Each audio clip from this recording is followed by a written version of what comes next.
हमारा क्वेश्चन क्या है?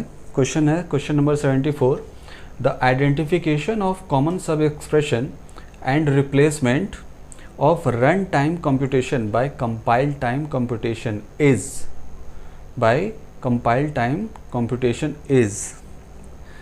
हमको बताना है कि जो कॉमन सब एक्सप्रेशन होते हैं and replacement of run time computation by compile time computation हमारे दिए हुए ऑप्शन में से कौन से हैं, हमारे दिए गए ऑप्शन में से कौन से हैं जो रन टाइम कंप्यूटेशन ना करके कंपाइल टाइम कंप्यूटेशन करते हैं। ठीक है, तो हमारा पहला ऑप्शन क्या है? Local optimisation. हमारा पहला क्वेश्चन है लोकल ऑप्टिमाइजेशन। और सेकंड क्या है? Constant folding. थर्ड क्या है? Loop optimisation. और डी क्या है? Data flow analysis. ठीक है, कांस्टेंट फोल्डिंग क्या होता है? एक तरीके का प्रोसेस होता है, रिकॉग्नाइज करता है क्या?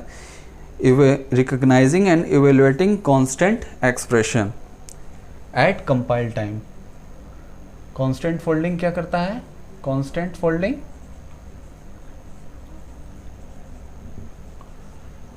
फोल्डिंग क्या करता है?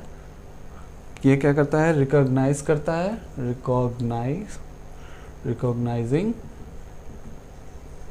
recognizing and evaluating constant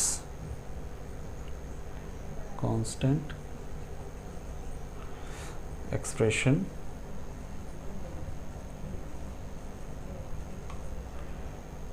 at compile time। ठीक है, at compile time rather than run time।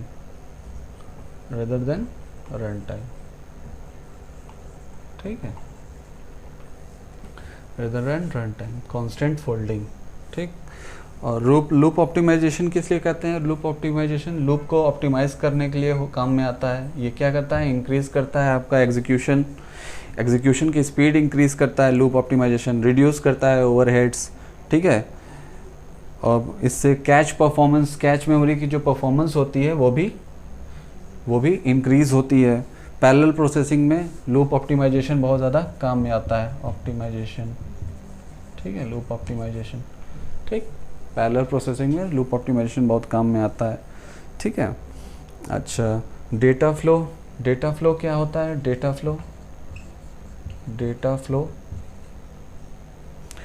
Flow analysis क्या कैसे कहते हैं?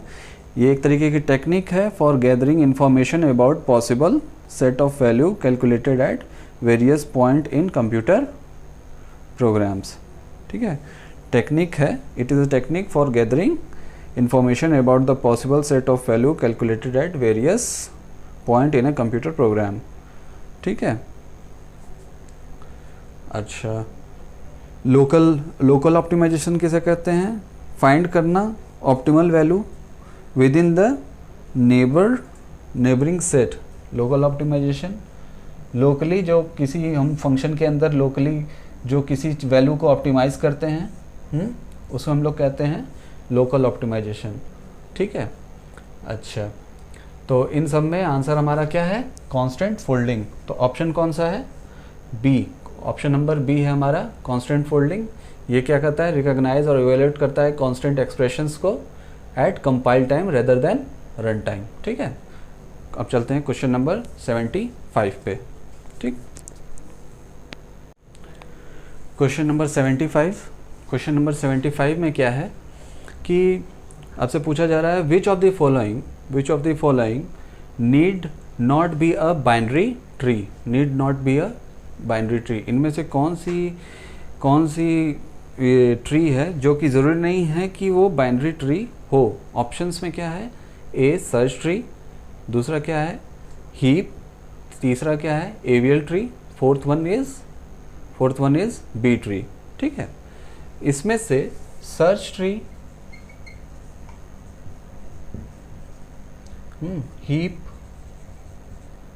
और एवियल ट्री, इन सभी का मैक्सिमम ऑर्डर्स जो है कैन बी, जब maximum order is maximum order is 2. तो so must be a binary tree.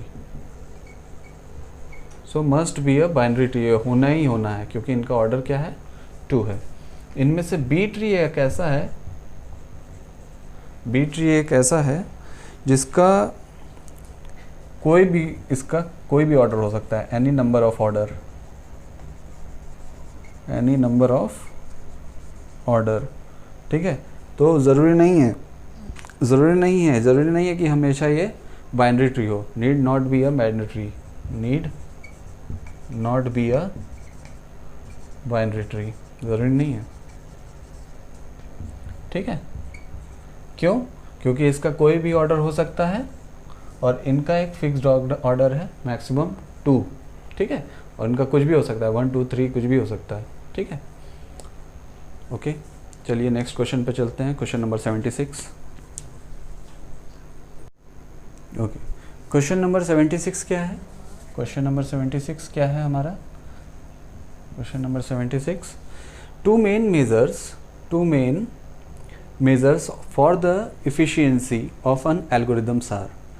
जो एल्गोरिदम की एफिशिएंसी मेज़र करने के लिए हम किन किन पॉइंट्स का इस्तेमाल करते हैं, क्या क्या उसमें मेन पॉइंट्स होते हैं जिससे कि हम एल्गोरिदम की एफिशिएंसी मेज़र करते हैं. तो processor and memory, option number A. नहीं, प्रोसेसर का इस्तेमाल नहीं करते हैं, ना मेमोरी का इस्तेमाल. ठीक है. कॉम्प्लेक्सिटी एंड कैपेसिटी, नहीं, कॉम्प्लेक्सिटी और कैपेसिटी का भी इस्तेमाल नहीं होता है. टाइम एंड स्पेस, टाइम, हम जब एल्गोरिदम ग्राफ बनाते हैं क्या होता है उसमें, टाइम होता है, स्पेस को और टाइम को देखते हैं, स्पेस और टाइम को मेज़र करते हैं. ठीक है, स्पेस और टाइम को मेज़र करते हैं, स्पेस टाइम कॉम्प्लेक्सिटी एल्गोरिदम के लिए. ठीक है, तो आंसर क्या होगा? ऑप्शन नंबर सी होगा, space and time complexity.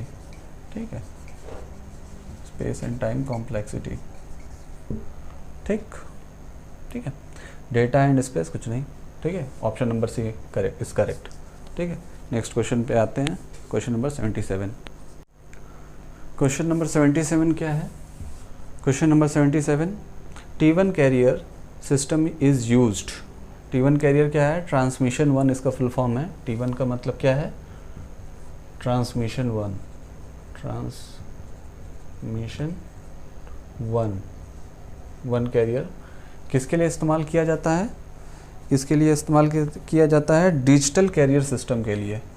Digital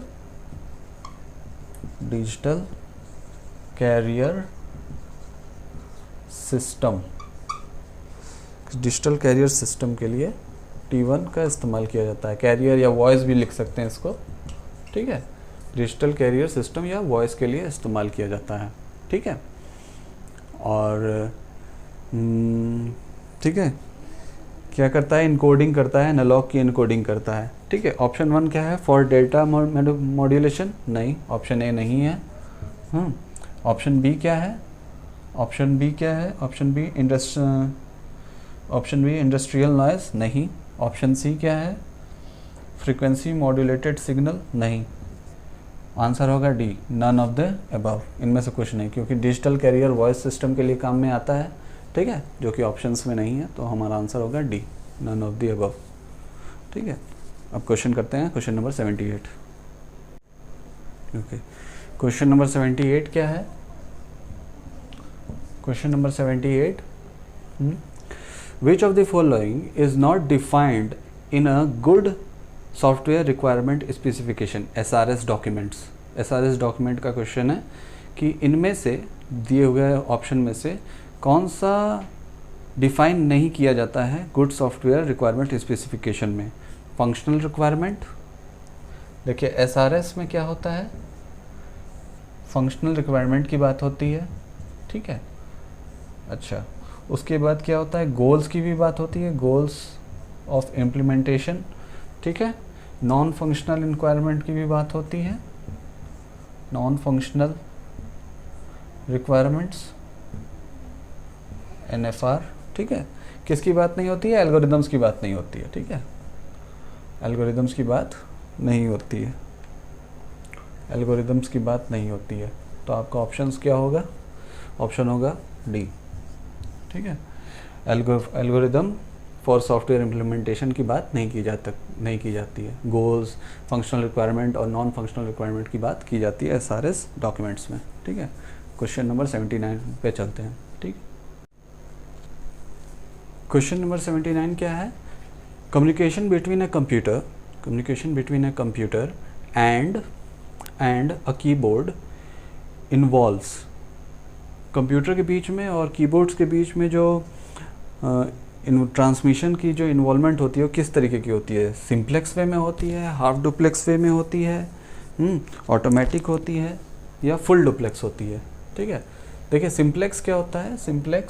simplex में क्या होता है कि सिर्फ हम एक डायरेक्शन से हम सिग्नल को भेज सकते हैं। ठीक है, और हाफ डुप्लेक्स में क्या होता है? एक ही पॉइंट होता है, लेकिन एक समय पे हम लोग सिग्नल नहीं भेज सकते हैं। एक बार मान लीजिए सेंडर है, रिसीवर है, एक बार में या तो सेंडर भेजेगा, ठीक है, या तो एक बार में रिसीवर पे भेजेगा। मतलब कि एक टाइम पे हम लोग डेटा को एक जगह से दूसरी जगह दोनों साइड एक टाइम पे नहीं कर सकते हैं। अगर सेंडर भेज रहा है तो रिसीवर रुका रहेगा, और रिसीवर भेज रहा है तो सेंडर रुका रहेगा। ठीक है, वो होता है हाफ डुप्लेक्स में। फुल डुप्लेक्स में क्या होता है? फुल डुप्लेक्स में एक ही टाइम पे दोनों लोग भेज सकते हैं। ठीक है, एक ही समय पे दोनों लोग भेज सकते हैं। ठीक है, ऑटोमेटिक कुछ नहीं है इसमें। ठीक है, ट्रांसमिशन में। ठीक है, तो सिंप्लेक्स कीबोर्ड में क्या होता है? खाली हम लोग डेटा देते हैं। ठीक है, ये वन वे होता है। ठीक है, तो कीबोर्ड में किस तरीके से ट्रांसमिशन की इन्वॉल्वमेंट होती है? सिंप्लेक्स ट्रांसमिशन होता है। ठीक है, हमारे कंप्यूटर और कीबोर्ड के बीच में सिंप्लेक्स ट्रांसमिशन का यूज़ होता है। ओके, आज के लास्ट क्वेश्चन 80 पे चलते हैं। ठीक है, क्वेश्चन नंबर 80 क्या है? क्वेश्चन नंबर 80 ब्लूटूथ से रिलेटेड है। ब्लूटूथ क्या है? ब्लूटूथ क्या है? पर्सनल एरिया नेटवर्क है। ठीक है, वायरलेस पर्सनल एरिया नेटवर्क है, WPAN। ठीक है, वायरलेस पर्सनल एरिया नेटवर्क है, वर्चुअल प्राइवेट एरिया नेटवर्क नहीं है, लोकल नेटवर्क एरिया नहीं है, नन ऑफ अबव नहीं है। ठीक है, हमारा ऑप्शन होगा ए। ब्लूटूथ क्या है? एक एग्जांपल है वायरलेस पर्सनल एरिया नेटवर्क का, या सीधा पर्सनल एरिया नेटवर्क पैन का। ओके, आज के 20 क्वेश्चन यहीं पे एंड होते हैं। ओके, अब हम लोग नेक्स्ट क्लास में मिलेंगे 20 क्वेश्चन के लिए। ओके, चलिए।